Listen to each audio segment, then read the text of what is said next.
Inaasang aabot daw sa 30,000 naman ang makikiisa sa kilos protesta kasabay ng ikalawang sona ni Pangulong Duterte. May unang balita si Ivan Mayrina live. Ivan? Igan, kanina nakausap natin ng pulisya kaugnay ng kanilang inilatag na seguridad. Ngayon naman kausapin natin ang panig na mga magpoprotesta. Kasama natin ngayong umaga, Bayan muna Secretary General Renato Reyes. Good morning, Nato. Magandang araw po sa ating mga taga-subaybay. Last year na to medyo naiba, no? Kilos suporta nga raw ang nakita. Pero ngayong taon, may magbabago ba sa tono, sa mood ng ating pagkilos ngayong araw? Sigurado may pagbabago, kaibahan dun sa kabuang mood o tono ng ating pagkilos. Kasi nga, lumipas na isang taon at marami ding pangako na hindi natupad.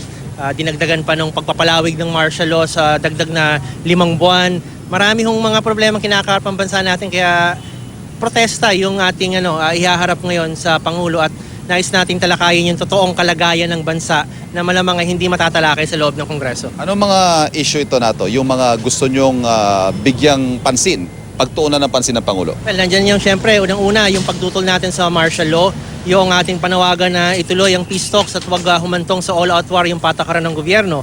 Yung mga issues ng masa, yung kontraktualisasyon, reforma sa lupa, libreng edukasyon, pabahay, yung pagtutol natin sa paikialam ng mga dayuhan at yung issue ng human rights na ngayon ay talagang nasasagasaan sa ilalim ng Duterte administration.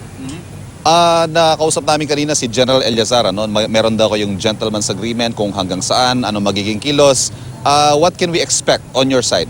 Well, sa ngayon, magiging maayos, organisado yung ating pagkilos at wala naman kami nakikitang untoward incident na mangyayari. Ang asahan natin, magiging maingay, makulay at militante yung magiging pagkilos ngayong hapon. Hindi magiging marahas.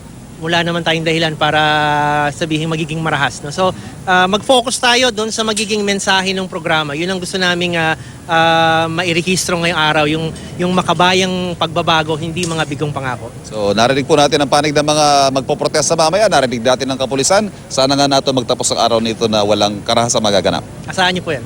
Maraming salamat. Renato Reyes po, Secretary General ng Bayan.